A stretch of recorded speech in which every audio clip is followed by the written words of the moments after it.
Quiero compartir con ustedes una perspectiva quizás un poco diferente y en algunos casos voy a coincidir con los hermanos, no es nada raro.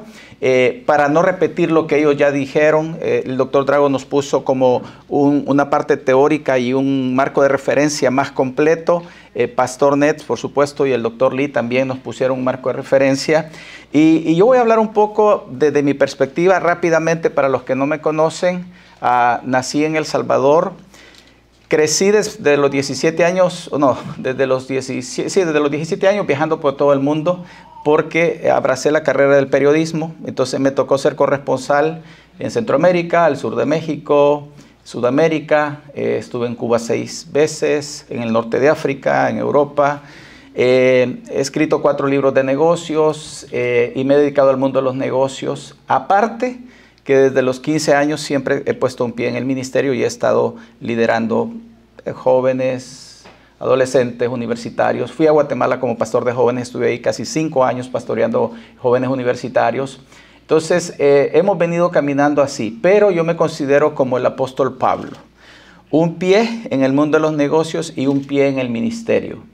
Hace 3 años, siendo copastor en la iglesia Fortaleza Whittier, justo cuando la pandemia estaba por comenzar, el pastor Jorge Revien, que fue el pastor que fundó la iglesia, con quien yo trabajé a la par de él 10 años, se le detectó a los 57 años un cáncer en su páncreas y 10 meses después él falleció.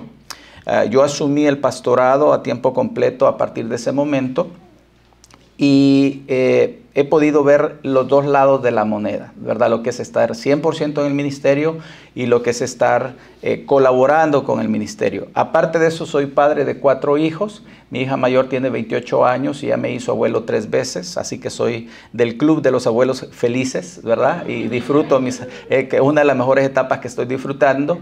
Pero también mi hijo Dani, de 23 años, es manager de una oficina de abogados de migración. Y es como mi mayor filtro. Él tiene 10 años en la banda de música y él es el que me sirve para estar conectado a tierra, mi polo tierra, en cuanto a la realidad de esa juventud. Y luego tengo a Joshua, de 15 años, que está practicando wrestling y anoche tuvo un accidente en la competencia y mi esposa por eso se tuvo que quedar, y Andrés, de 17, que se gradúa este año. Así que tengo toda esa marimba, aparte de mis nietos, ¿verdad?, que me ayuda a entender un poco la dinámica del tema. Y eso es con lo que quiero comenzar. Estamos en la era de las enfermedades mentales y la disforia de género. Los temas que la iglesia se preocupaba en los años 80, 90, a principios del 2000, eran más o menos los mismos, ¿verdad? La drogadicción, las pandillas, el sexo fuera del matrimonio. Pero esta última temporada, particularmente después de la pandemia, ¿verdad? El tema de las enfermedades mentales ha aumentado mucho. Yo me tengo que incluir ahí porque yo cuando llegó el día 5 de julio del 19, yo estaba sirviendo la Santa Cena. Mi pastor estaba en la primera fila porque él estaba en tratamiento de quimioterapia y no tenía fuerza para hacerlo. Y yo veo mi teléfono, porque siempre tengo el teléfono, porque los chicos de atrás del sonido y siempre están mandando, pastor, tal cosa, súbale, bájele, lo que sea, ¿verdad? Entonces estoy pendiente un poco del teléfono y recibo un mensaje donde me dicen, papi murió de COVID, ¿verdad? Mi papá murió de COVID en ese momento. Entonces termino de servir la Santa Cena. Y cuando termina el servicio me acerco al pastor y le digo, ¿podrías orar por mí? Y le conté lo que pasó y me dice, ¿por qué no paraste? ¿Por qué continuaste? Hubieras parado, me hubieras llamado. Hay otra gente que lo pudiera haber hecho. Y le digo, no, porque a mi papá no le hubiera gustado que dejara algo a la mitad. Exactamente 4 semanas después, el 5 de agosto, falleció el pastor de un derrame cerebral masivo, ¿verdad? Y 3 días después, mi mamá, por COVID. En 5 semanas yo perdí a mis padres en la tierra y a mi padre espiritual, o mi compañero de batalla, mi mejor amigo. Y yo me vi en medio de la pandemia asumiendo el pastorado de una iglesia que en aquel momento eran 250 personas, sin tener tiempo para hacer duelo. Entonces yo dije, necesito ayuda. Y busqué ayuda, gracias a Dios, busqué ayuda, busqué un pastor que había pasado por una experiencia bastante traumática, creo que peor que la mía, y me dio algunos consejos. Pero en ese momento mi vida cambió, porque yo empecé a sentir cosas que yo no había sentido y a experimentar dolores que yo no había experimentado. Y me empecé a identificar con todos mis hermanos que estaban perdiendo familiares por el COVID. Porque una cosa es que se le muera el hermano, el primo a alguien que conoces, y otro es que se te mueran a ti. Y ahí fue cuando yo empecé a ser más sensible y empecé a entender que habían cosas que estaban cambiando en la iglesia, en la sociedad, en la cultura, en todo, ¿verdad? Hubo gente que me llegó a decirme en la cara, el COVID no existe, ¿verdad? Y entonces yo le decía, bueno, entonces mi mamá se murió por gusto, porque se murió por algo que no existe. Entonces yo empecé a entender varias cosas, que nosotros a veces abrimos la boca sin pensar el daño que estamos causando, ¿sí? Y en este momento, cuando yo hago la transición hacia el tema de la disforia de género, que ya entendimos acá y solamente estoy hablando de nuestra realidad porque eso es lo que nosotros tenemos. Disforia de género es un término médico que se refiere a una desarmonía entre el género que una persona siente y el género que se le asignó al nacer. Y eso es lo que nosotros ahora tenemos. Esa es nuestra realidad.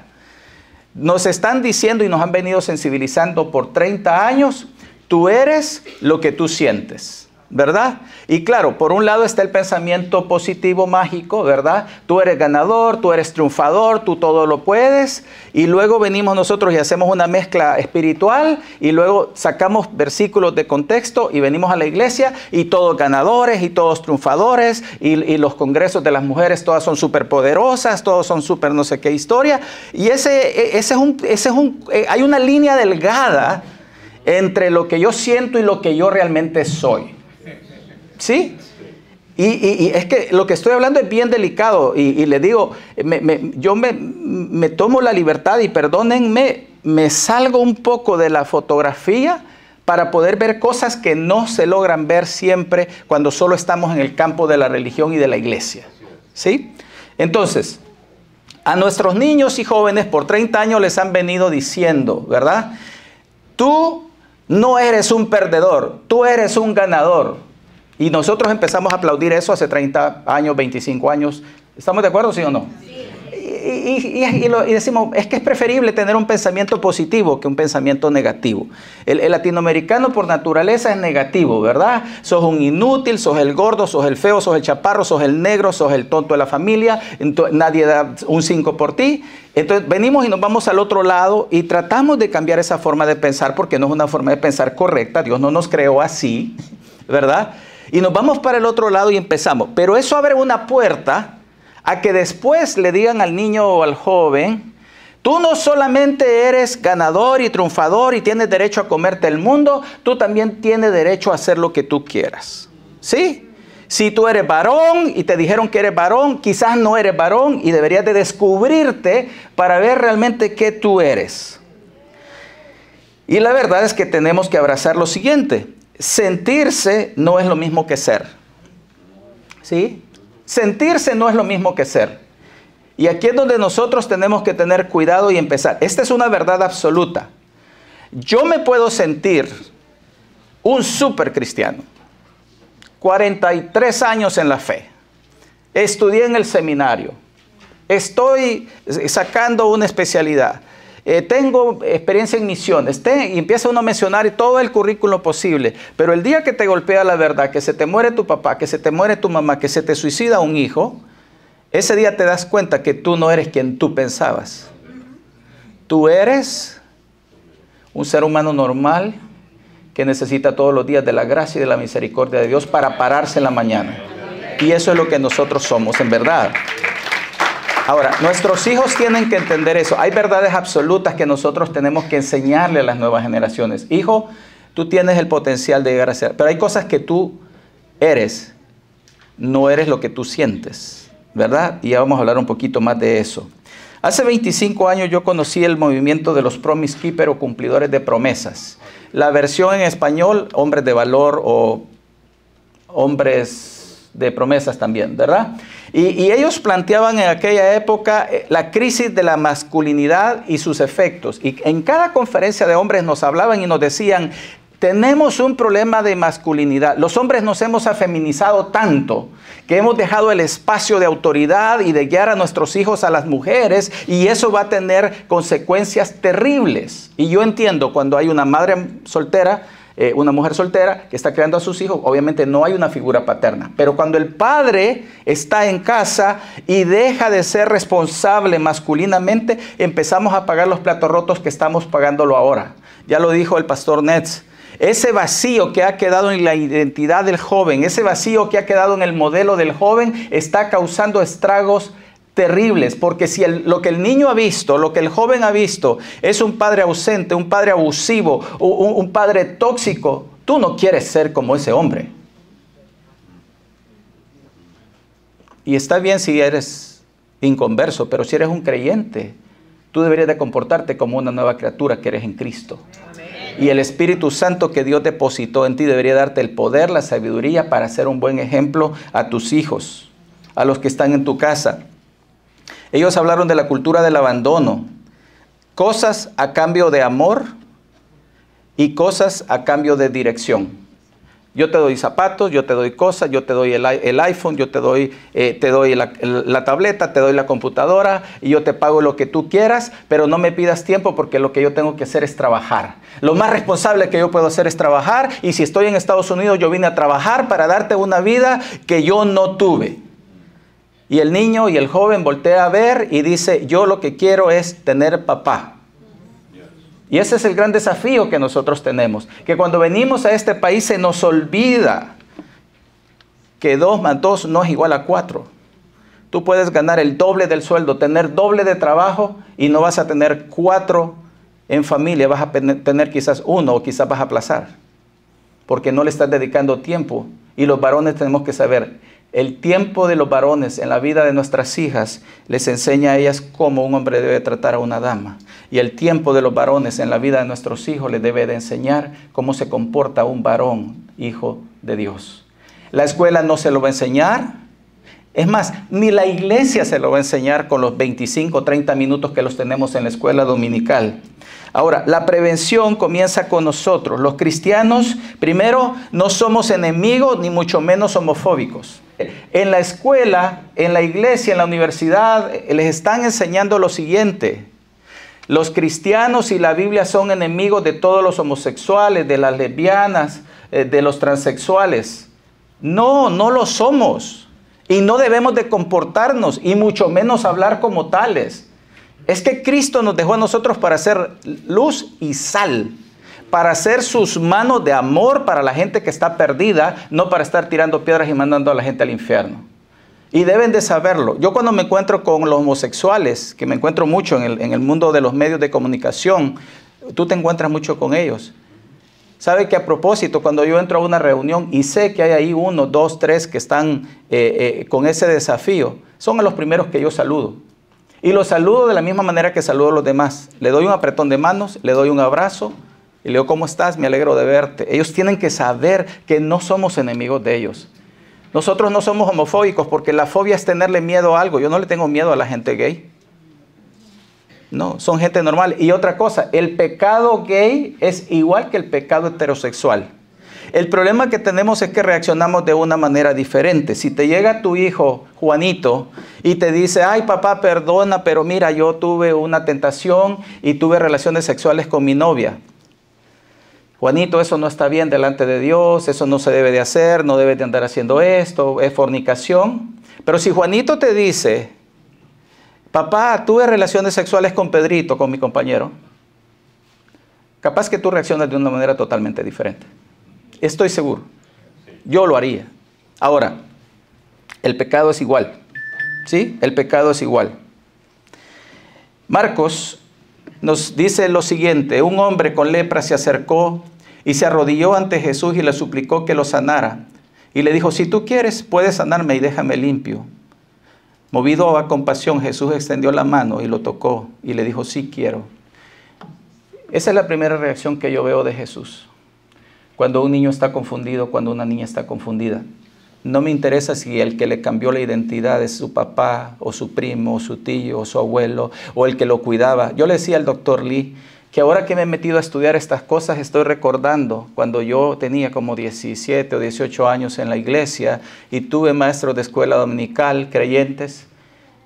Y ahora estoy pensando que algunos de esos abrazos que me dieron y algunas de esas veces que me tocaron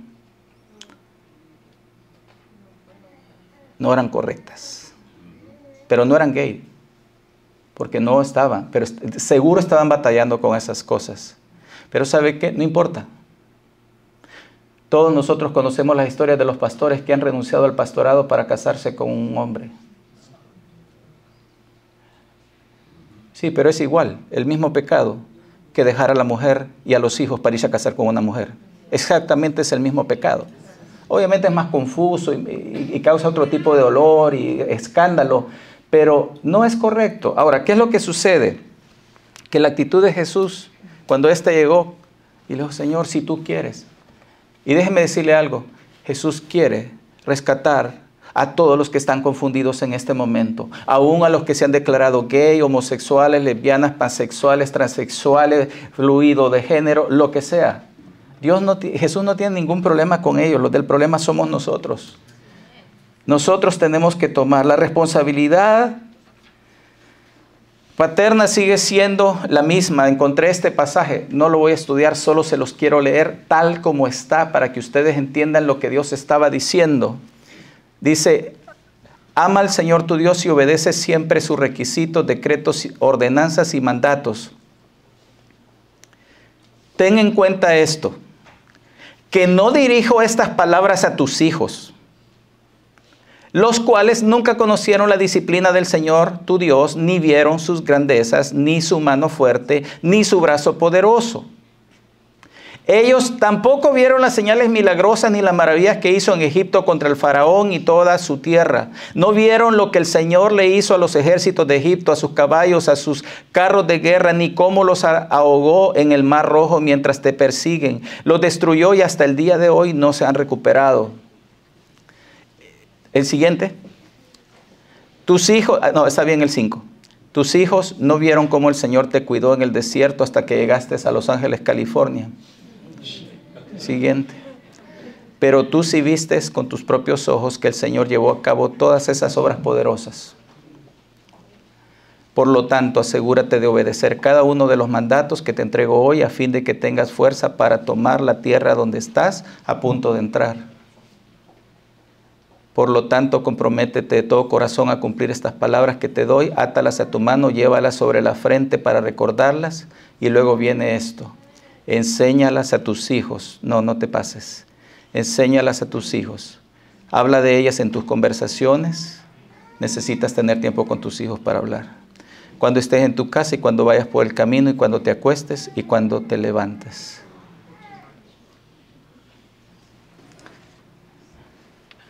Nuestros hijos no tienen por qué saber lo que tú y yo sabemos. Pero nosotros sí tenemos que saber que somos los responsables de decirles cómo el Señor nos rescató del pecado y nos dio vida eterna y transformó nuestras vidas y nos trajo a Estados Unidos y cuando no teníamos nada y dormíamos en el suelo y no había calefacción y cómo Dios nos ha levantado y ahora tenemos casa y ahora tenemos carro y tenemos 2 televisores y tenemos 2 perros y tenemos 2 carros y tenemos un montón de tarjetas de crédito y un montón de deudas y hasta aquí el Señor nos ha ayudado.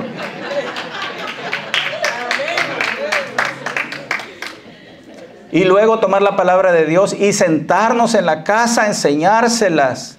Mire, cuando yo llevo a mis hijos a la high school en el mes del orgullo gay y que les dan una semana para que se vistan como quieran y todos los compañeros varones, o no todos, pero una parte de los compañeros varones de mis hijos llegan con tacones y minifalda.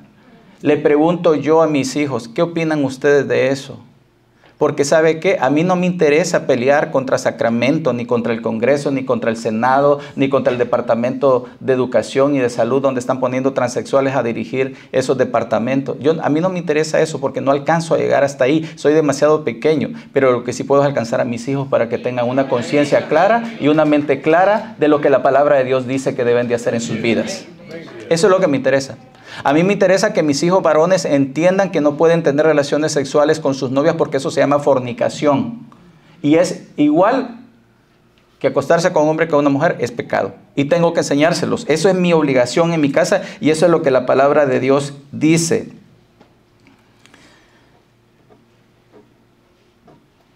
Los hijos no tienen la obligación de saber lo que Dios hizo. Dice o hace, somos los padres los responsables de eso, enseñárselos. ¿Cuál es nuestra realidad de nuestros hijos? Ellos están igual que en Babilonia. Estuvo Sadrach, Mesach y Abednego, Daniel y todos los que fueron llevados en cautiverio.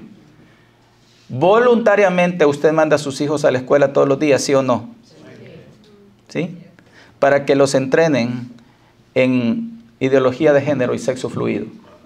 Nosotros los enviamos voluntariamente. Ahora, ¿podemos cambiarlo? No. Podemos, mire, el distrito de Whittier y la ciudad de Whittier tiene una bendición muy especial. El alcalde es creyente, tenemos ya como 4 periodos con él, pero ha estado 25 años en el consejo municipal.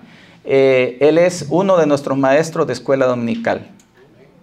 3 veces al año, porque lo estamos en turnos de un mes. Él está ahí y está jugando con los niños y está enseñando con los niños. El encargado de nuestro recorrido por los lugares de ancianos en diciembre lo coordina él y él lleva a nuestros niños a cantar cantos cristianos a los ancianos que están en esos lugares. El distrito está dirigido por un hombre creyente. En el consejo municipal solo tenemos uno que no se declara cristiano, de ahí todos se declaran cristianos. Ahora, eso no hace la diferencia. La estatua sigue estando levantada, porque la estatua viene a otros niveles. Ahora, ¿cuál es el desafío? Que nosotros les enseñemos a nuestros hijos. Vivimos en Babilonia, comemos en Babilonia, hablamos el lenguaje de Babilonia, ¿verdad? Pero no nos vamos a inclinar delante de la estatua, ¿sí? No nos vamos a inclinar. Somos nosotros los que tenemos que enseñarle a nuestros hijos. Obviamente, si Dios llama a alguno de ellos a la política, gloria a Dios. Los necesitamos ahí para generar cambios. La iglesia debe de ser un lugar seguro para restaurar a todo el que esté confundido. Por eso se llama confusión. Porque tú puedes estar confundido. Tú no me vengas diciendo, es que yo siento que soy jirafa. Está bien, está bien. Tú puedes sentir que eres jirafa, pero estás confundido porque no eres jirafa. Si yo tomo un cabello tuyo y lo llevo al laboratorio y no le doy datos tuyos y les digo, ¿de quién es ese cabello? Y van a decir, es de un hombre de 28 años, de tez morena, va a darme ciertas características, ¿verdad? Durante la pandemia hubo un descubrimiento, me llamó mucho la atención, en los cenotes de Yucatán, en México, una cueva profunda, encuentran el esqueleto de una persona ahí adentro del agua y lo sacan, lo meten a la prueba de genética y dice, esta era una niña de aproximadamente 13 años. Sí, pero tiene 2000 años de estar debajo del agua. Sí, pero no deja de ser niña, aunque esté debajo del agua. O sea, la ciencia es la que nos respalda. Entonces, la ciencia respalda la Biblia. La Biblia ya lo dijo desde el Génesis. Hombre y mujer lo creó Dios. O sea, no hay dónde. Pero luego la ciencia lo respalda. Ahora, la iglesia debe ser un lugar de restaurar. Lo dijo muy bien el pastor Netz. Nosotros debemos de ser un lugar donde la gente se sienta cómoda.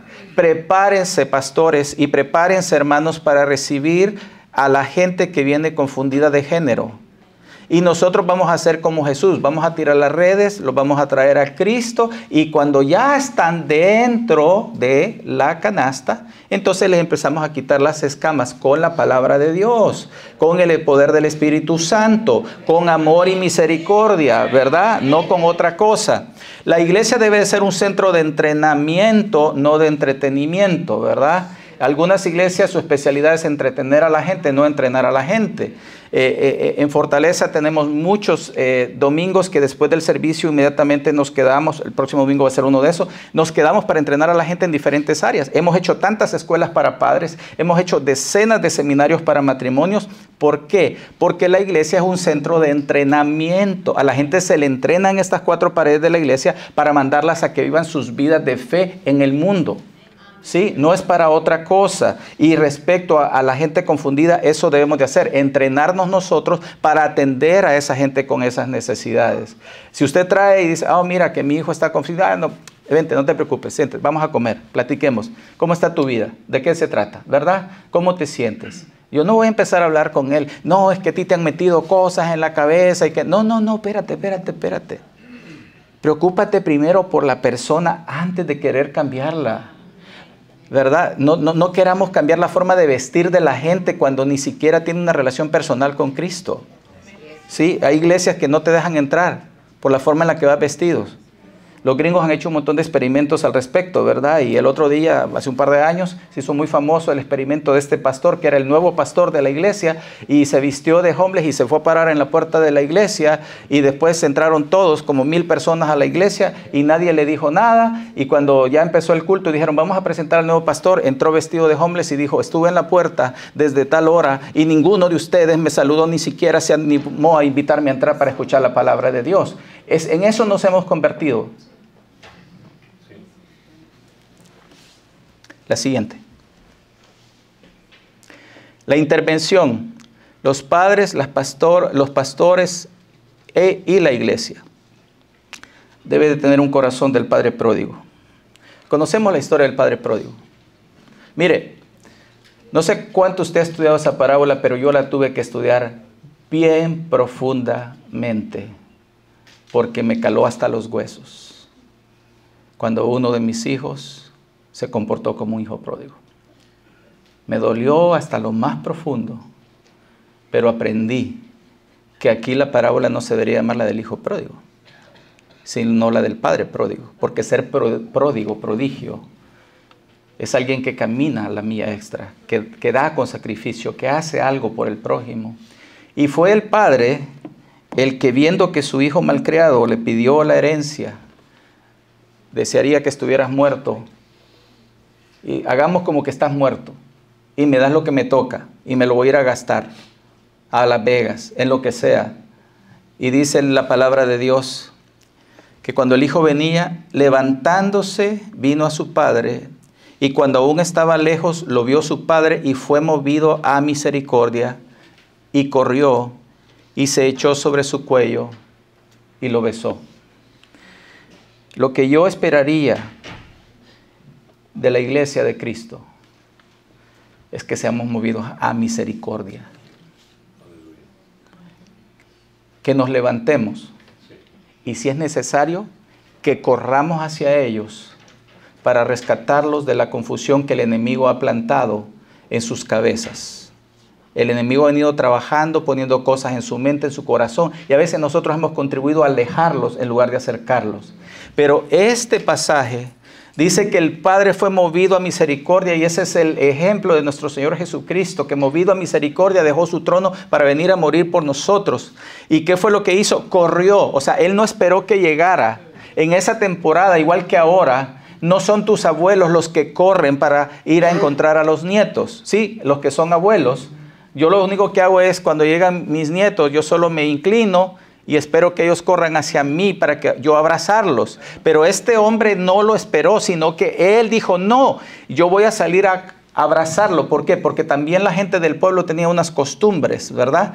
Y tenían que castigar al hijo por haber hecho lo que hizo. Y él dijo, no, momentito, tú a mi hijo no me lo castigas. Yo a este lo amo, yo por este doy la vida, y yo por este lo voy a restaurar, y voy a amarlo tanto que va a cambiar. Eso es lo que nosotros tenemos que hacer. Y yo sé que cuando tú tienes un hijo que se declara gay, o una hija lesbiana, o hay otros problemas, la gente va a venir y te va a querer dar opiniones. No permitas que opine nadie ni metan el dedo en tu sopa. La palabra de Dios dice que tú eres el padre y la madre responsable de ir para rescatar a tus hijos. Nadie más. ¿Sí? Y los pastores deberíamos de ser colaboradores.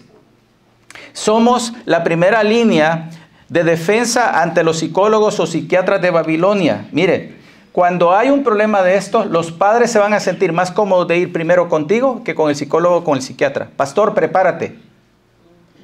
Sí, pero asegúrate de no mandar al infierno a nadie. Al contrario, de sacarlo. Nuestro trabajo es sacar gente del infierno y llenar el cielo, no lo contrario. Entonces, nosotros tenemos que estar preparados en esa dirección. Antes de que los consejeros de la escuela, somos nosotros los aliados con los padres. ¿Sabes por qué? Porque el consejero de la escuela Alguien lo mencionó acá, creo que el doctor Drago. La ley de California dice que tus hijos pueden pedir hormonas y cambio de sexo a los 16 años y no necesitan autorización de los padres. Si no lo sabías, ahora lo sabes. ¿Sí? Pero para llegar a ese punto van a pasar muchas otras cosas. Pero el que está en la escuela no puede decirle, hijo o hija, estás mal. Habla con tu papá, habla con tu pastor. Por lo tanto, nosotros deberíamos de estar dispuestos a apoyar a los miembros de nuestras iglesias para presentar un centro donde podamos rescatar a sus hijos. Las iglesias son el hospital emocional y espiritual a donde nuestros hijos deben de correr, con lepra, con la mano seca o con sus confusiones mentales o espirituales. Nosotros debemos de ser un lugar seguro a donde ellos puedan llegar. Miren, yo estoy muy involucrado como pastor en todo lo que pasa con los niños y los jóvenes. Como dijo el hermano Lee, no, la escuela dominical de nosotros no es para que los niños canten y brinquen. No. Nosotros tenemos que poner palabra de Dios en sus vidas y testimonio en su vida y experiencias en sus vidas. Los jóvenes también deben de tenerlo. Acciones, muy rápida. Acciones, la siguiente. La siguiente. 1. Debemos de trabajar uno a uno, padres e hijos. Padres, déjenme decirles algo. La iglesia no es responsable de la vida espiritual de tus hijos y el destino de tus hijos. Solamente somos un centro de entrenamiento para ti y facilitadores de que escuchen la palabra de Dios. Pero realmente donde el hijo se convierte o no se convierte es en la casa. Ahí es donde, mire, aquí hay muchos miembros de nuestra iglesia y tengo el privilegio de que nos hayan acompañado esta mañana y ellos me han escuchado decir esto muchas veces. La razón por la que nuestros jóvenes no quieren abrazar la fe en Cristo es por la hipocresía de los papás, que son unos de la puerta para acá y son otros cuando están de esa puerta para el otro lado. Tontos no son. Los jóvenes no son tontos. Es eso que nosotros pensamos de que no ponen atención cuando le estamos gritando a la mamá o a la esposa en el carro. Eso los confunde. Entonces, el trabajo uno a uno sincero, genuino, es lo que va a hacer la diferencia. Los pastores, líderes y las iglesias con los jóvenes debemos de trabajar de la mano. Yo estoy pendiente siempre con mis pastores de jóvenes. ¿Qué están enseñando?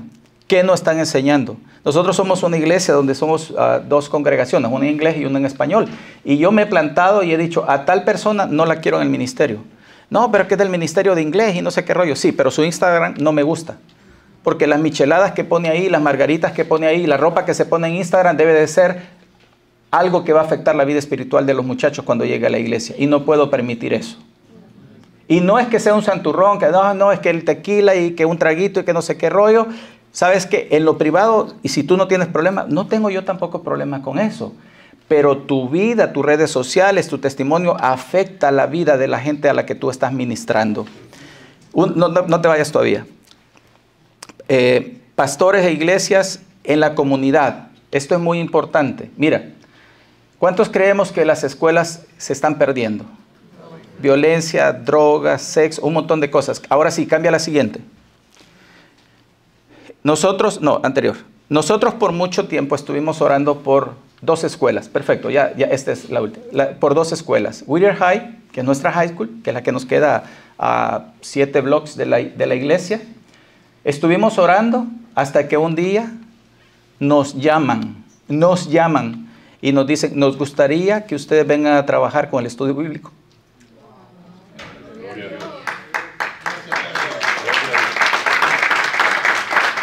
Y si fuera poco, empezamos a orar por la escuela media, Dexter.